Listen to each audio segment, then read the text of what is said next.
Hey, congrats on registering for this week's web class, and I'm totally pumped about it because for a couple of reasons.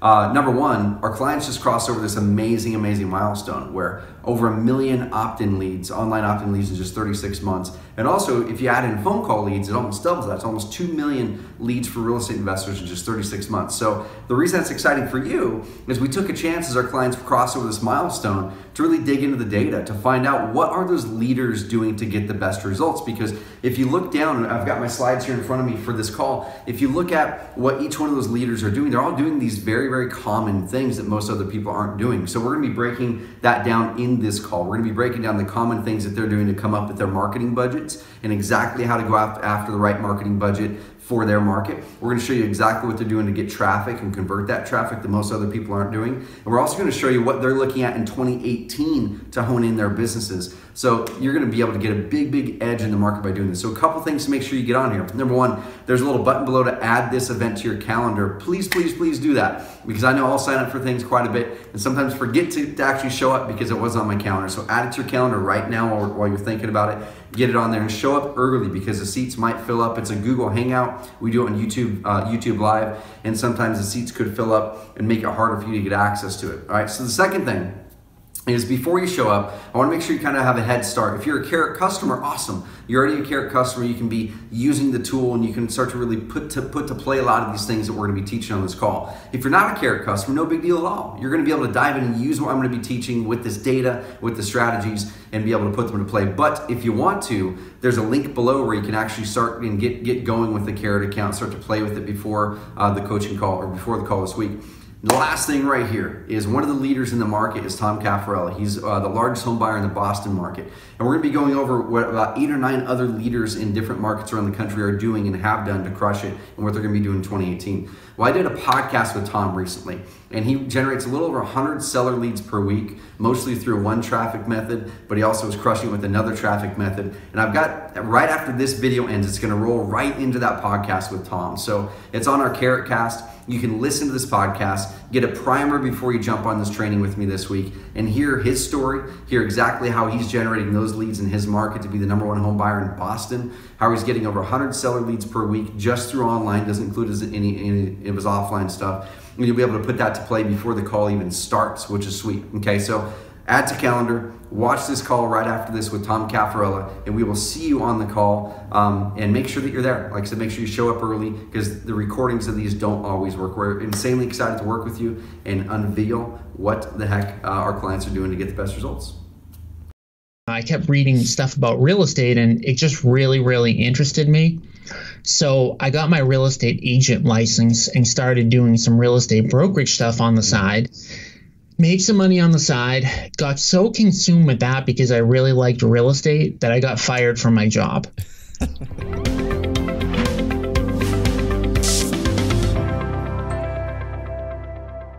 Hey guys and gals, this is Trevor with Carrot, and I was actually on another podcast recently, and I had a really good chance to dive in and talk with Tom, one of our clients, and a huge house buyer up in Boston. We'll talk more about his business, the level of business that they're in, where they started, and where they are now. But I was so excited by that comment. I'm like, dude, I need to get you on the podcast, on the Carrot Cast, because where you are now is where a lot of people want to go, but there's a lot of steps that go between starting and where you are. And also, dude, I just love your story, and I love how you are tackling your business. So happy to have Tom Caffarelli on the Carrot Cast, and welcome on, man. Thank you for having me, dude. So let's give a little context for people here on your business, where you are, what's your family life look like, kind of where are you as a person and a business person right now, to set the context. Right now, so I'm in a pretty good place. I mean, I've been in business now for over 10 years, definitely getting entrepreneurial type personality. And right now we do over 100 fix and flips a year in the greater Boston market. We're pretty active. We're the biggest home buyer in the Boston market. I've got a real estate brokerage of over 150 team members, and I've got a pretty big rental property portfolio. So for the first time since I really started my business, I kind of feel like, okay, I'm not that I'm where I want to be, because I always want to take another step up, but like I feel like, okay, I'm kind of here now, right now. Dude, and I want to dive into that a little bit because there's a lot of psychology that goes into high achievers and being happy and just happiness, right? So I want to dig into that a little bit because that's something that I think we all struggle with. I gotta work on the happiness. I'm very insatiable on that front. So it's like, yeah, I could probably use some therapy sessions. Dude, I'm gonna pop in the mail a book for you that a really good friend of mine, Seth Bueckley, wrote called Ambition. And he was on the Carrot Cast, probably in the first 20 episodes. Anyway, he works here in my office building, and he's grown 2 companies well in the tens of millions. His last one did about 60 million in revenue and just sold it. And he wrote a book on exactly how he has dealt with ambition and happiness and things like that, dude. It's really good. So we'll pop it in the mail to you. Yeah, thank you. Seriously, it's good, dude. So, and everyone else who's listening to the Carrot Cast or watching this on YouTube, head back to our archives and look up that episode with Seth Bueckley. If you ever have that struggle of ambition and achievement and happiness and contentment, his book breaks it down really, really well with some awesome stuff. So I love it. Dude, so I kind of want to roll back to the start. So we kind of know where you are now. You have a pretty big business. You're doing 100 plus fix and flips a year, largest home buyer in Boston. It sounds like you've got a really, really stable business right now at this point. Yep. I see some pictures behind you. Are you married? And I can't tell if that's a child or no, that's your puppy, dude. I see a puppy. Cool. Yeah, I could probably update the pictures in here. So I just had my 3rd kid on Friday. Cool. So I've got 3 kids. I've got a 4-year-old daughter. Of course, I'm like you see in the background there. I'm married. I've been married for 7 years now, awesome. And I've got 3 kids, a 4-year-old daughter who just started preschool 2 weeks ago. I've got a 1-year-old son and then a newborn that just came on Friday. Congrats, man. That's so cool. We've got 3 kids too. And it's crazy. It's crazy. It's not easy, dude. It's not easy, but you know what? I don't do a lot outside of work. Mm-hmm. So that's my fun right there. That's cool. So I love it, dude. So yeah. Let's spin back to the start. So you've got a successful business now. Where did you start? When was that start for you in real estate? What'd you do before that? Well, to go back to the original start. So I grew up poor, right? I had no money growing up. So, from the early onset, I knew that I wanted to be in a good financial position because I saw firsthand kind of how not being in a good financial position, impacted my parents and my family in general. So I said, I'm never going to let that happen. So growing up, I thought education was the way out. So I got straight A's my whole life. Like, I hate school. I hate school more than anything. But I became a good student because I had to, because I felt that was the way that it was going to take me out of my current situation. So I was pre-med in college and, again, doing very well, thinking about heading off to med school. And I hated that. But I was doing it because I thought this is the way to make a lot of money. And as I was going along through the process of getting into med school, I started reading all these books, Rich Dad, Poor Dad, and things like that really opened my mind to say, man, you don't have to do what society tells you to do, like step by step. Like there's other ways to make money that are a little bit more unconventional. And so it was at that point, this is after I did everything to get into med school, that I decided I really wanted to be in business. So my easiest transition was to double major. And so I had a biochem major and then I double majored as an accountant. And I went right in 2005 when Sarbanes-Oxley hit, which was a accounting regulation from the Enron scandal that happened in about 2003. The job market was on fire for accountants. So I started working at a big firm right out of college in Boston. And basically the first day that I got to my desk, I was like, man, I can't do this. And I tell people, and people say, no way. But I felt like it was worse than jail because at least in jail, you could sit there and maybe read a book of something that interests you. But I was chained to my desk for 12 hours a day doing something that I absolutely hated. Yeah. And so almost immediately once I got there, even though I had a good job and I had tons of, future potential there, I said, I got to find a way out. And so I kept reading books, and I said, I kept reading stuff about real estate, and it just really, really interested me. So I got my real estate agent license and started doing some real estate brokerage stuff on the side. made some money on the side, got so consumed with that because I really liked real estate that I got fired from my job. And this was quite literally about 10 years ago to the day. I think I got fired in December of 2007.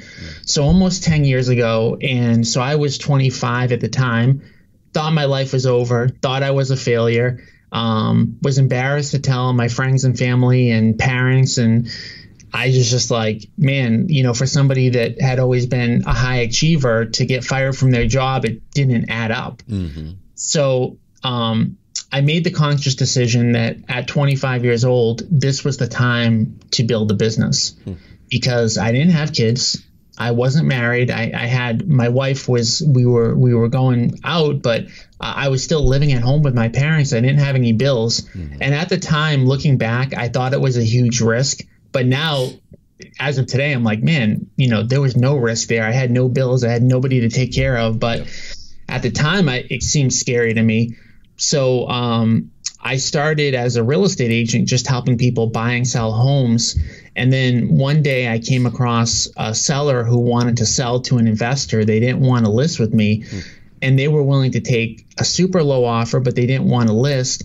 Long story short, I ended up buying the property, wholesaling it, making a ton of money. And after that, I was like, because again, to go back to like the very beginning, my whole goal was like, how do I get myself into a good financial position? Yep. And right when I realized that you can make a ton of money in real estate and I loved it, the light bulb went off. And then from there on out, like the next 10 years was all about building that business. Dude, so there's a couple things I want to unpack there for everyone, because whether you're just starting as an entrepreneur or you're someone who's been in business for a long time, there's certain psychological or psychology steps, in mindset steps we've got to get over. And dude, there's probably a lot of your friends, my guess is that they took jobs like you did, that you were miserable, but they chose to stay and you didn't. And what do you feel is the difference? Like what is the difference on what triggered in your brain versus in our friends who don't make that leap? There's two things. The first thing is that I was so miserable. Mm-hmm. So when I was sitting there working for somebody else, I'm so entrepreneurial to a fault. I mean, I don't know if it's a fault, but it's hard for me to not look to find the best way to do things. And if I'm working at a company that doesn't give me that flexibility, it's just painful for me. Mm-hmm. So it was really frustrating and I really hated my life. So that was the first part. And the second part was just my belief in myself that I could do it. And I'm not going to lie. There were many times along the way where I said to myself, maybe I'm making the wrong decision. But at the end of the day, I knew that other people were doing it and that I was willing, so I talked about getting good grades. I don't want to make people misunderstand me. Mm-hmm. I'm not smarter than anybody else. I work harder. I got A's because I worked hard, and I built this business because instead of working 40 hours a week, I worked 100 hours a week. And so I knew that if other people could do it, it doesn't matter if I had an advantage or a disadvantage in the beginning, I would outwork them. Mm-hmm. So I knew that I was willing to put in that effort. Dude, and you mentioned risk earlier, right? I did a podcast on this recently where a friend of mine, he's 6-7 years younger. I'm 35. It sounds like you're about the same. I just turned 35. I'm 35 too. Yeah. And he's like, man, it looks like you have some sort of level of success. And how did you get there? Like, what was the one thing that you did to get there? And of course, there's not just one thing. But the first thing there is one thing. What is it? Work hard. There you go. Right. Let me ask you this: Did you work hard? Oh yeah, big time. And that it's not just that, but like that is like you put in more than a 40-hour work week, right? Yep. For a long time, right? Oh, big time. Yeah. What's that book? Malcolm Gladwell.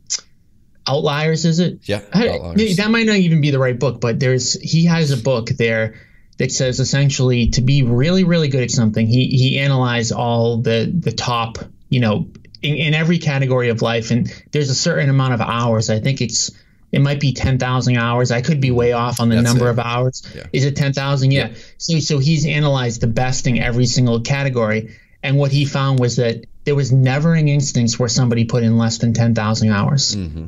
right? And my guess is you put in those 10,000 hours. Oh man, I remember when we were living up in Portland, and I was doing consulting on the side during the 8 hours to try to pay rent and stuff like that, not even knowing what I was doing some real estate. And then I'd get home at 6 o'clock. I'd go up there and do a half hour of just hitting the ball around at the golf range, because it was just up the street from us, because I had to get some physical activity in. And then I'd come and work the rest of the night. After dinner, my wife would go study for her. She's in medical. She would go study, and I'd work until 1 or 2 in the morning. Like that was my couple years that year. And for me, it was just normal, because I was excited about what I was doing. And like you were saying, I was wanting to get away from the current situation I had, and toward a situation that seemed like it'd be better. And the only way out of that was, like you said, putting in the hours, man, and getting to work doing it. So yeah, everybody always asks me, like typically when people ask that question, what's the one thing, they're looking for a shortcut. Oh, big time. And I just blow people out of the water. I'm like, what you're looking for is the exact opposite of what it is, right? It's like you got to put in those hours. I mean, you talk to a bunch of people. Have you ever found somebody that didn't put in the hours that were super successul? Nope.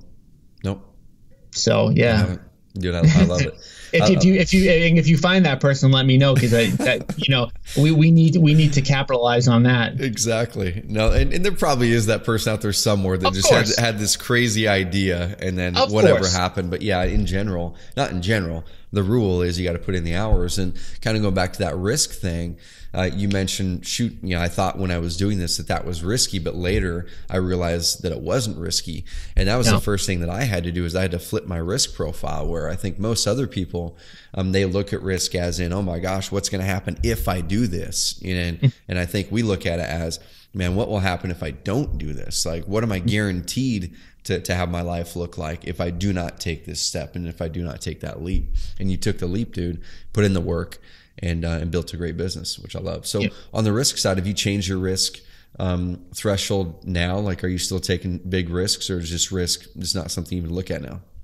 Well, risk is an interesting phrase, right? Because risk kind of implies that you're doing something and there's a chance that something bad can happen. Yeah. So what I look at risk is like, you go to the casino, you put all your money on black, and you've got whatever, a 49 or 48% chance of winning. So the way I look at risk now is like, I do things where I've got a 90% chance of winning. Yes, there is that 10%, failure possibility, but like I keep pushing all my chips into these high probability things. So I guess I don't think there's no way to completely eliminate risk. I mean, when you're talking about financial risk, like you work for somebody else, you could get fired.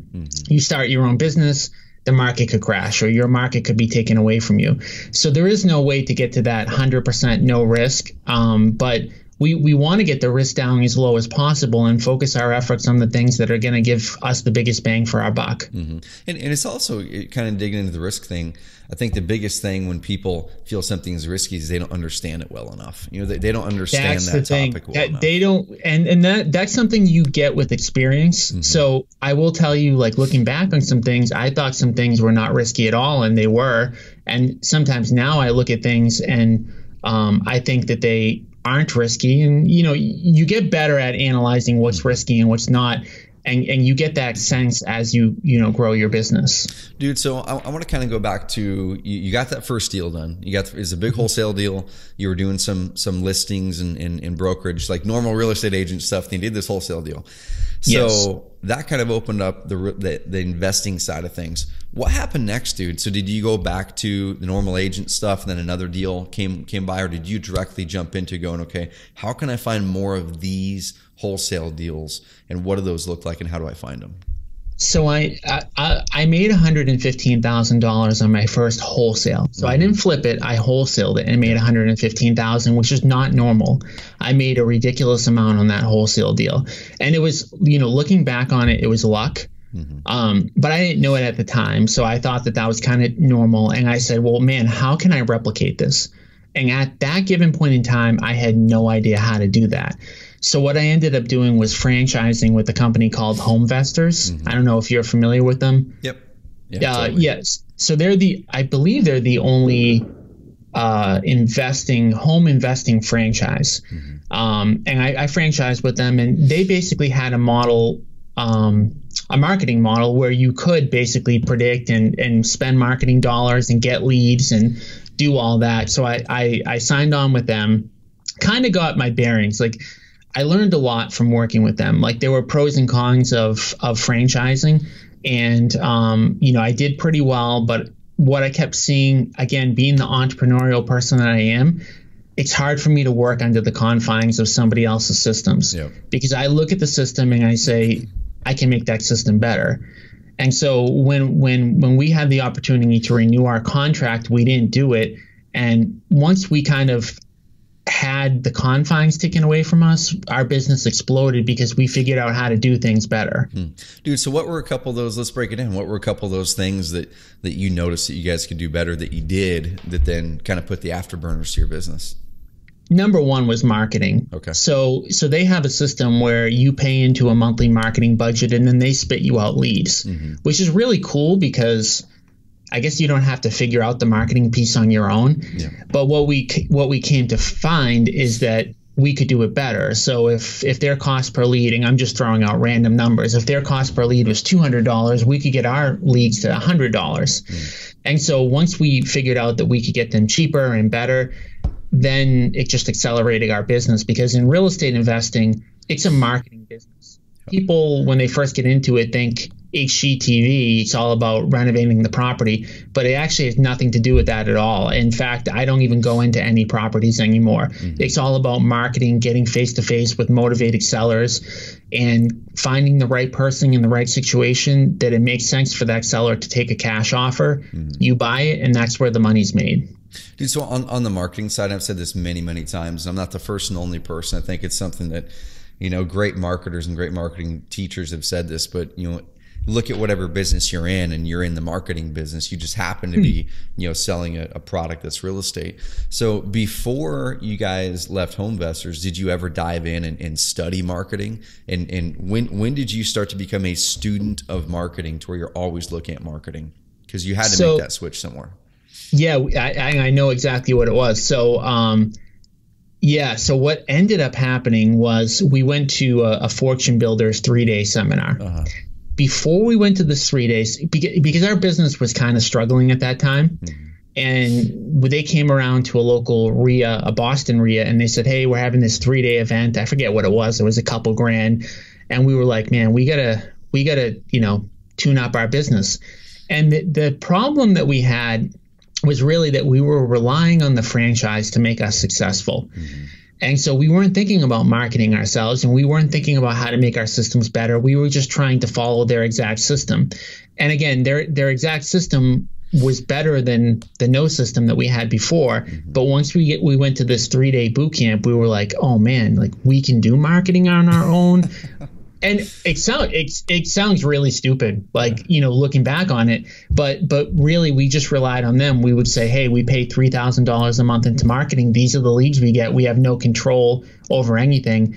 And we were getting leads in areas that we didn't even want to buy houses in, because they were marketing to places we didn't want to buy houses, because they were basically servicing all of the franchisees in their system. Gotcha. So yeah, that's when the light bulb went off, and it actually started out with an SEO product that we bought, and we started making single page property websites for specific cities, and we just, from that point on with marketing, we just kept testing and scaling up what was working. So we tried a whole bunch of things all in a very short window of time, and figured out what worked, and then spent more money on the areas that worked the best. And for everyone listening to this, so first of all, Tom has his company, Ocean City Development, which is the investment business. You have your brokerage side. I'm not sure if it's a different name or the same, but you have your brokerage side. And now you've got a training side as well. So this isn't something where we're coming like, hey, we're going to pitch Tom's coaching or whatever, but completely, if you guys love what Tom's saying, you want to learn what they're doing, where can people find out about you, Tom, and what you guys are doing, your podcast, stuff like that? Yeah, the best way to find out more about what we're doing is to go to the URL www.realestateinvestingiseasy.com. Mm-hmm. And what it is, it's a 40-minute training video on our partnership program and how people can work with us one-on-one. So what happened to me at the end of December of 2016 is we spend a ton of money on marketing in Boston, well over $1 million a year. The problem I had is that we literally ran out of people to market to. Yep.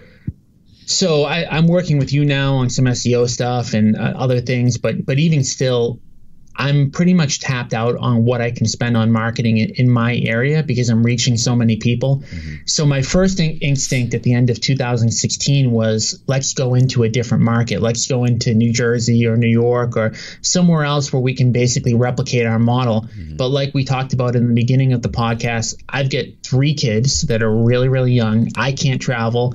My partners get a couple of young kids, both under the age of 3 years old. So we can't realistically do it. So what we decided to do was to create this partnership program to give people literally the exact same systems and lead generation tools in their market so that they could generate leads and we can coach them on converting these leads into money on the investing side. So that's what I've been pretty focused on that for the past 9 months, only because I have gotten my Boston-based business pretty under control without heavy involvement from me. Dude, that's so sweet. So you mentioned this big number, $1 million a year is what you guys are putting into marketing right now. You started off, of course, a lot smaller. So what I want to do the rest of this episode of the Carrot Cast is in a competitive market. A lot of people have a tougher time marketing, right? Because they haven't figured out their marketing systems and things like that. So if you're cool with it, let's use the rest of this Carrot Cast to dive into marketing. And if you guys want to learn more and see what Tom's doing, head over to, was it realestateinvestingiseasy.com? Yes. Sweet. Cool. So head over there. So let's go back to you guys went to the Fortune Builders Bootcamp. It opened up your mind that you guys can do marketing. You didn't renew your contract with the franchise. And what did you guys start to do from there? So you now went, okay, I have this money that now instead of paying into this franchise, I can now put somewhere. What did you guys test? What worked? What didn't work? What did you go all in on scaling things up? We tested everything. So if you Google search like real estate marketing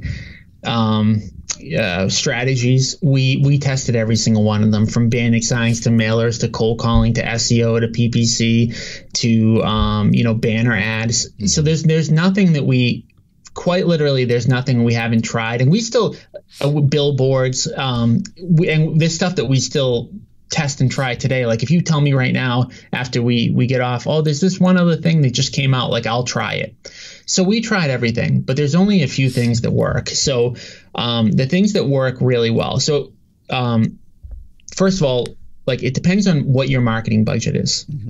So if you don't have a marketing budget, there's really only 3 things that I would do, which is SEO with you guys, right? Because you guys train people how to do SEO without spending a lot of money, right? Yep. Okay, so there's SEO with you. There's cold calling, which you can do completely almost for free.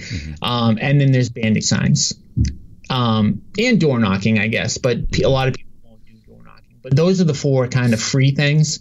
But I don't personally really like the free stuff as of, September of 2017 for me, because I have a lot of money and I don't have a lot of time. Yep. So I always look at it like right now, like what can I do to generate leads by spending money? Because that I can just spend as much as I want and get return on my investment. So what's working for us the best right now, and it's not even close, is Facebook ads. And you saw that in the back of my account, like from just, practically every single lead that's coming in through the Carrot site that I have with you is on Facebook.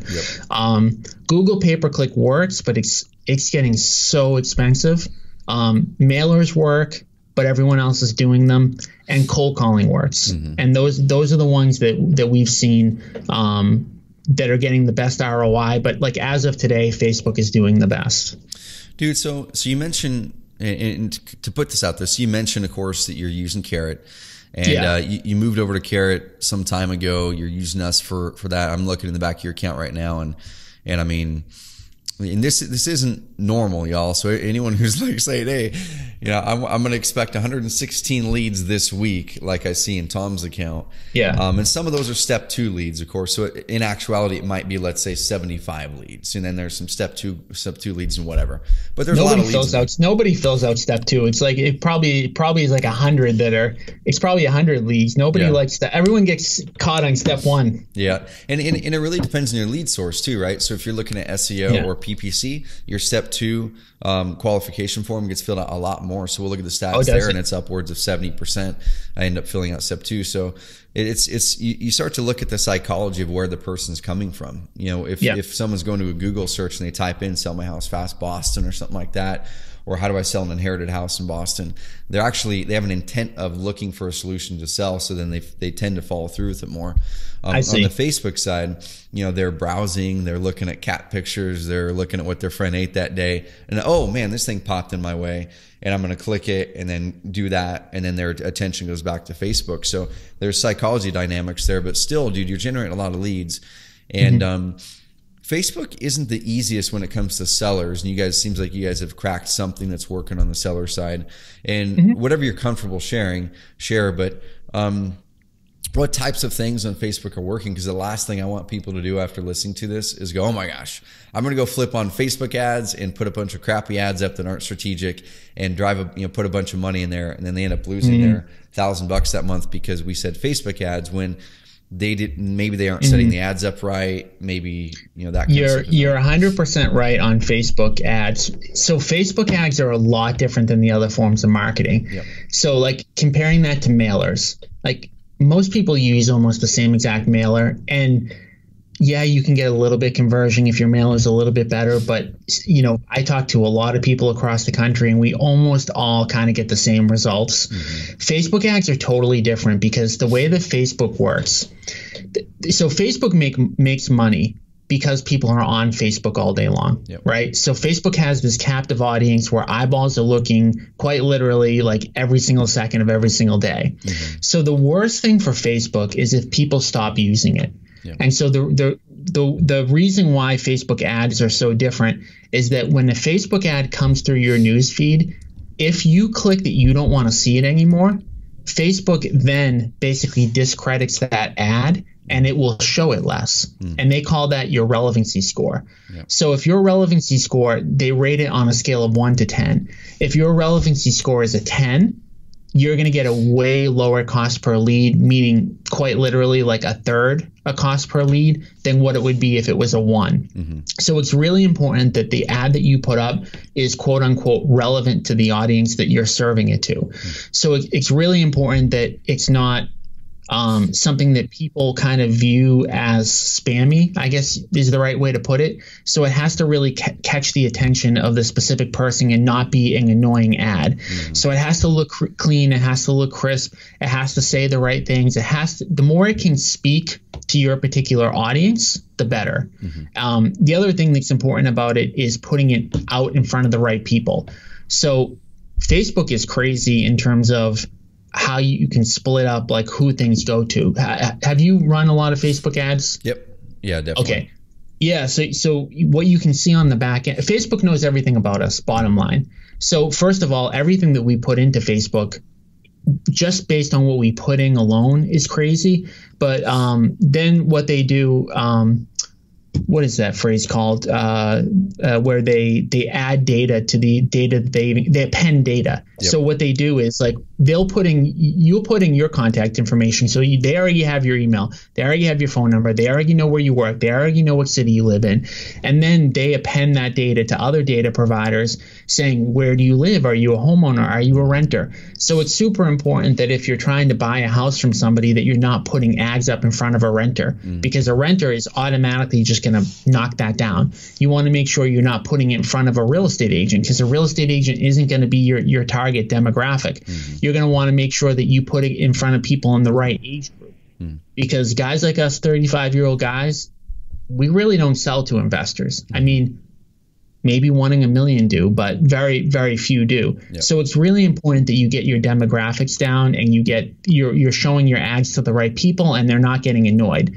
But the cool thing about Facebook is Facebook basically allows you to keep trying and testing and trying and testing and trying and testing. So your first ad is probably going to suck, but you can continuously test, and then you'll be able to see within a very short window of time if your ad is getting better. So if you start off with a relevancy score of 3, and then you try a different picture or you try different verbiage, and now it's a 6, okay, you're heading in the right direction, but you always want to push towards getting towards that 10. And so like when we work with people out of state, one of the most value add things that they get is they're going to get these leads at a really low cost. So it's not just a coaching program on how to do things, but they're actually going to get leads in their market. And so by working with us alone, just on the media side, like just on the marketing side, they're going to get, if they're going to pay $120 for a lead, they're going to pay $80 with me because I've gotten that algorithm down. Dude, and same thing. I'm looking inside the back of your Carrot account, and I want to talk about the Carrot side of it in a little bit because you have a big business. Which, by the way, is hugely, hugely important. I should have mentioned that. So if you are dropping people to a garbage website, and garbage is probably the wrong word. I when you were on my podcast, I was telling my audience, it's about a site that converts. Mm-hmm. So like if I was to run Facebook ads, if someone said to me, Tom, I want you to manage my Facebook ad account, but I want to drop it to this non-Carrot site, I would actually not do it because I'm serious. I wouldn't do it because they're not going to get the results because you need a site that converts. And what I did before I was a Carrot client, I used to drop all this traffic to my site. And the problem is that if they get onto a site where there's not a clear call to action, where the wording is not perfect, they're not going to fill out the form. And obviously, if they don't fill out the form, we don't get the lead. Yep. So it's really important that you're dropping it to a Carrot site because you guys have split tested all of the different variations and what works and what doesn't. And believe me when I tell you, you could think you know what you're talking about on the marketing side, but until you split test something, you're going to be wrong. Mm-hmm. You're going to guess that the way that, like if I were to guess, and like I told you on my podcast, I look at my Carrot site and I'm like, there's nothing special about it. Mm-hmm. But there is when I look at the difference between what the traffic was doing when they went to my site, which I thought looked prettier, versus going to your site, which I thought was just, an okay looking site. Yeah.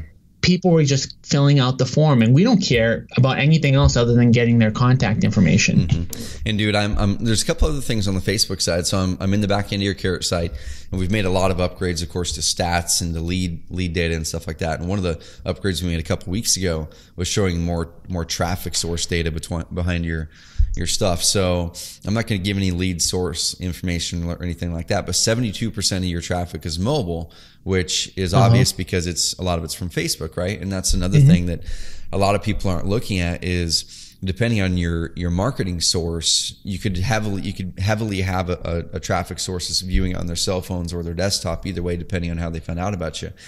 And if your website isn't amazing on mobile, which your previous one wasn't.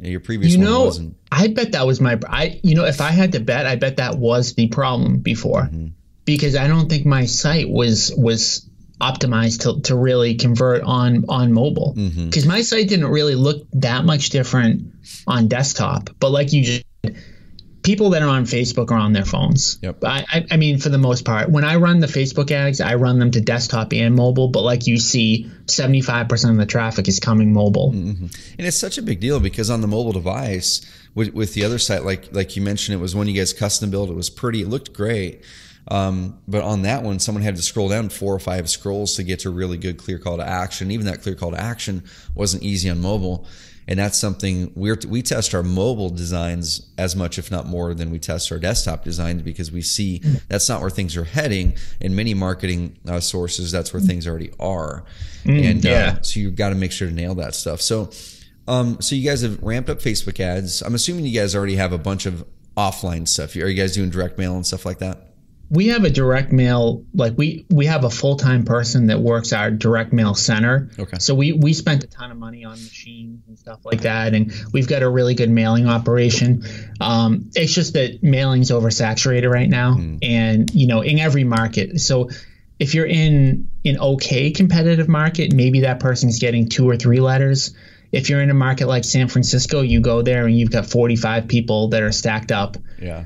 So it's a problem because as investors, we need to be where there's less competition. So when you've got 45 different people that you're competing with, it's not that much better than being on the MLS, which is why I love Facebook, because Facebook is just right there. It's in front of them and they click a button and we've got their contact info. And it's also why I love cold calling in this market too, because you can cold call and say, hey, did you get my letter?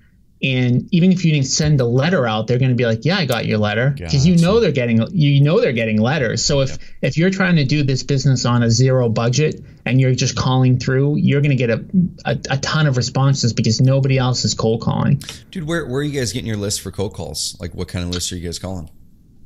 So the way that we do it in Boston is we make a database on all. We start with what we want to buy. So we make a database and we say these are all the specific information about the types of homes we want to buy, the cities. Obviously, the mortgage balance is hugely important. The age of the homeowner, how old the home is, all that kind of stuff.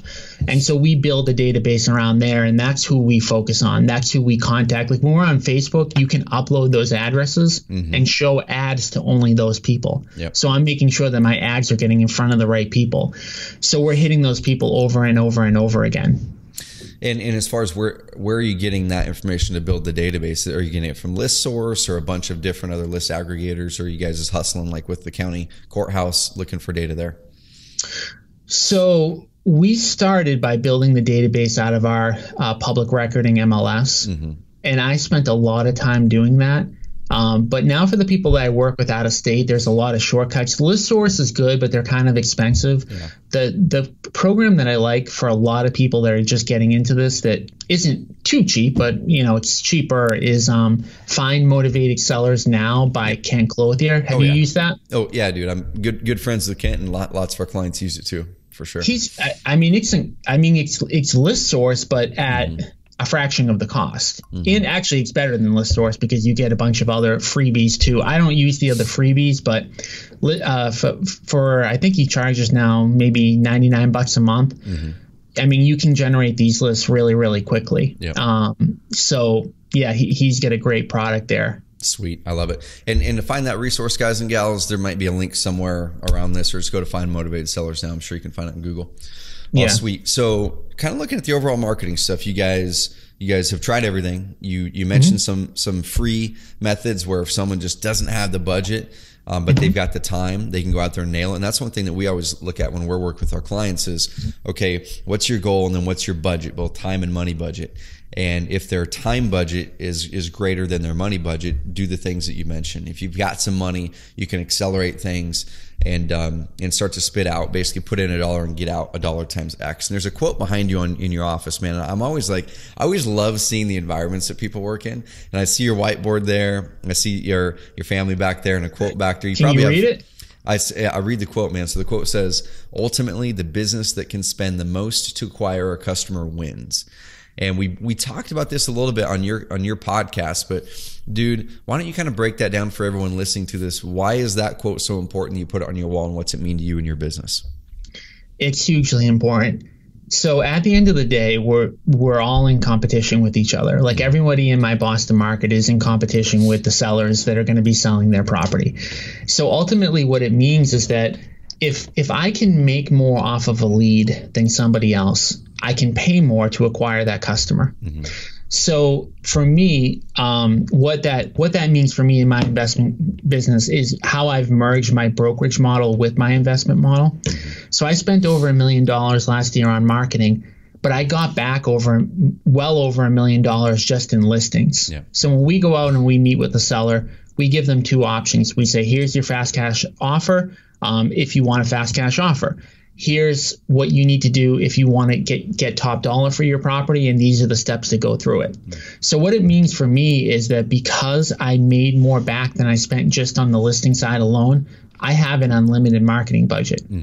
So because my competitors don't do this, I can spend more than them and make more money.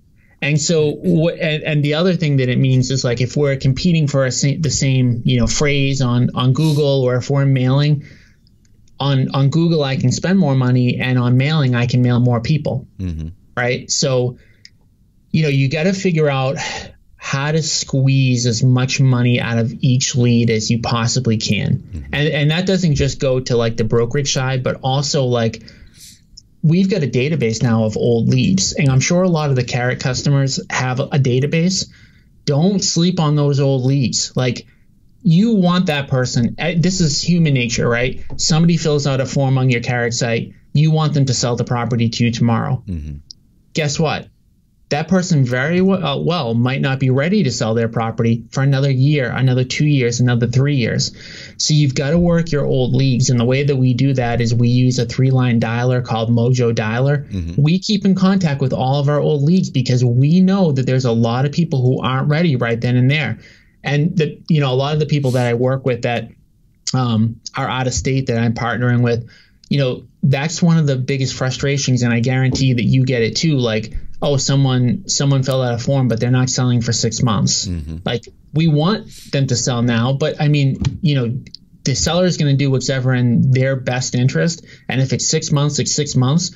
But you better be ready to follow up in 6 months. You better have a good CRM and you better have a good follow-up system, or else you're not going to maximize that marketing dollar. And dude, a lot of people, especially newer investors, but a lot of people have a short-term mindset. And the thing that you mentioned there, that seller not going to be ready for 6 months. Well, you're going to need leads in 6 months also. So make sure to build that darn pipeline and think long-term. And the way that we always talk about it here at Carrot is you've got your short-term traffic and leads, and you've got your momentum builders.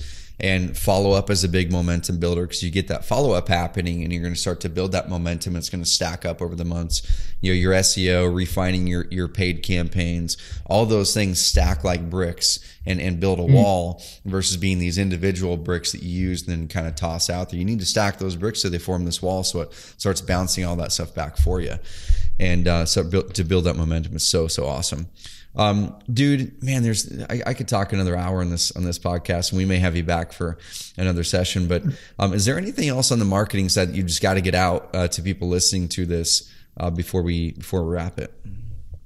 Well, I mean, that would be depending upon who we're talking to, because everyone's at different stages. But I think the overall thing is you need to market every single month. We're in a marketing business. You can never stop marketing for deals.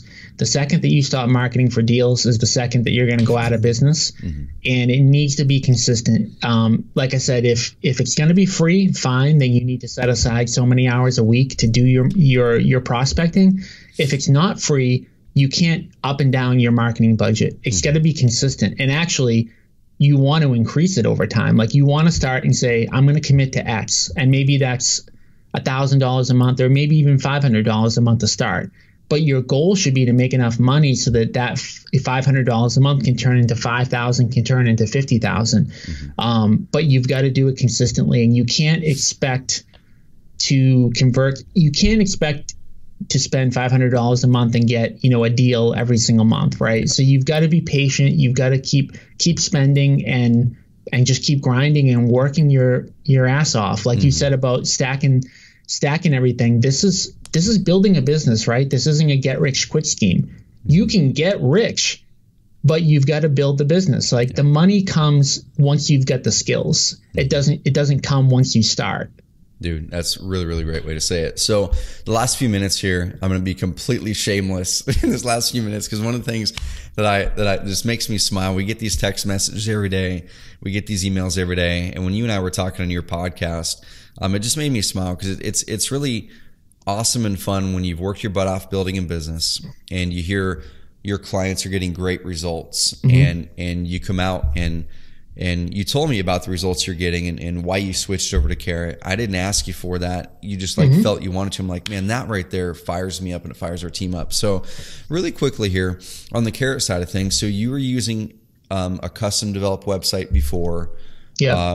And then can you kind of briefly tell people who are listening to this why you chose to make the switch? You were hearing other people talking about it. I just kept hearing about you guys. It was like crazy. And because I work with a lot of people. I talk to a lot of people. I have a podcast. They're like, oh, we always ask each other, like, what are you doing? What's working for you, right? So I just kept hearing, your name over and over again. And I'll be completely honest. Like, the first 10 times I heard it, I was like, I've got a good website. Yep. And then it comes down to, like, trial and error stuff. I just said, you know what, for $100 a month, why would I not just try, test it, compare it to what I'm doing right now and just see what happens. And then I did it and my leagues more than doubled.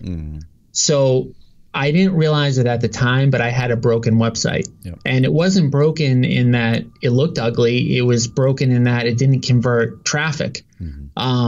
So I just started using you guys and just by literally just switching it, it more than doubled my leads. And I spend a lot of money on marketing, so it's a huge deal, if I'm getting $200 leads and then all of a sudden I get $100 leads, that's enormous, right? And then, there's all this other stuff that you guys do, which is what I said to you, in a complimentary way. Like, you don't just offer a great product, but you also provide the training and the coaching behind it, which is like the way to build a great business, right? Because you're not only just giving people something that works, but you're also saying, here are valuable resources, to use besides it. So there's a lot of other things. I wasn't even aware that you guys taught people how to do the SEO for free.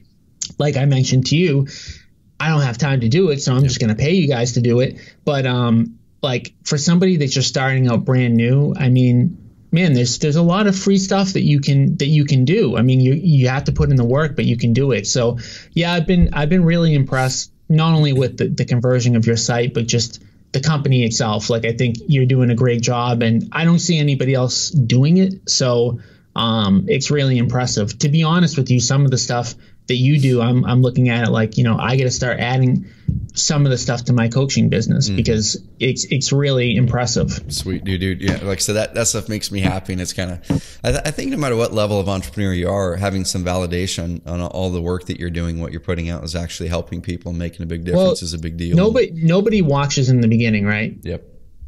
So you get the credit once you're successsul, which is nice. I mean, it's nice to get the credit once you're successful. But if you're a younger entrepreneur and you're busting your ass, like people won't acknowledge it until you've got that awesome house and that $80,000 car, which is unfortunate because like the work and the process and putting in the effort in the beginning is actually what really needs to be rewarded, as an entrepreneur, because that's the point where you're like, man, I don't know if I'm doing the right thing.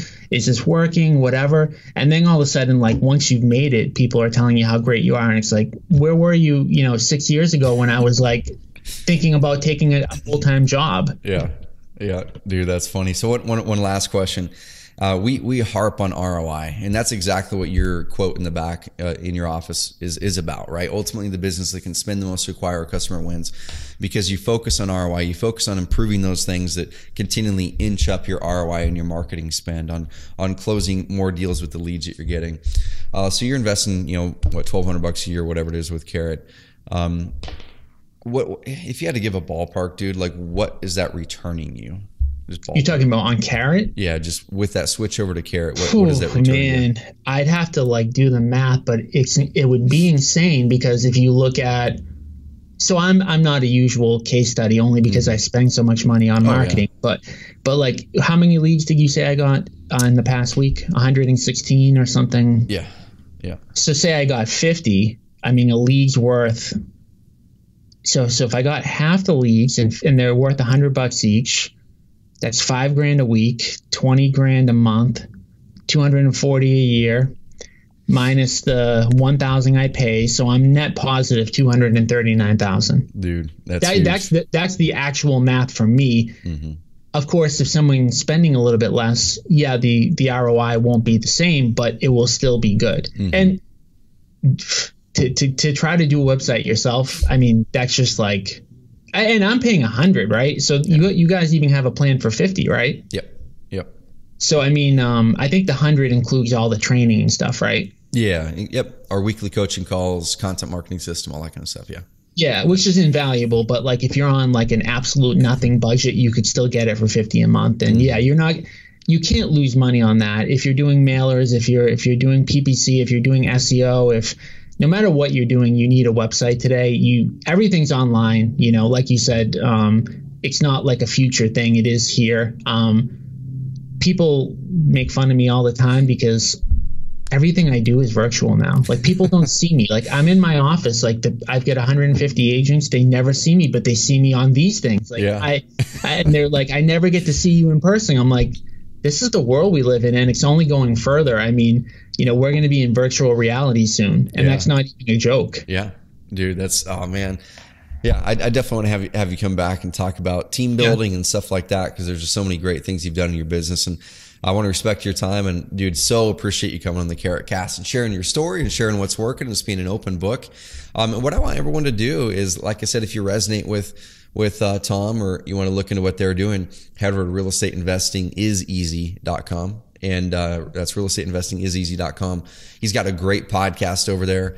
They've got great things that they're doing. And Tom, I just so appreciate you coming on here and being part of the Carrot community and sharing your story.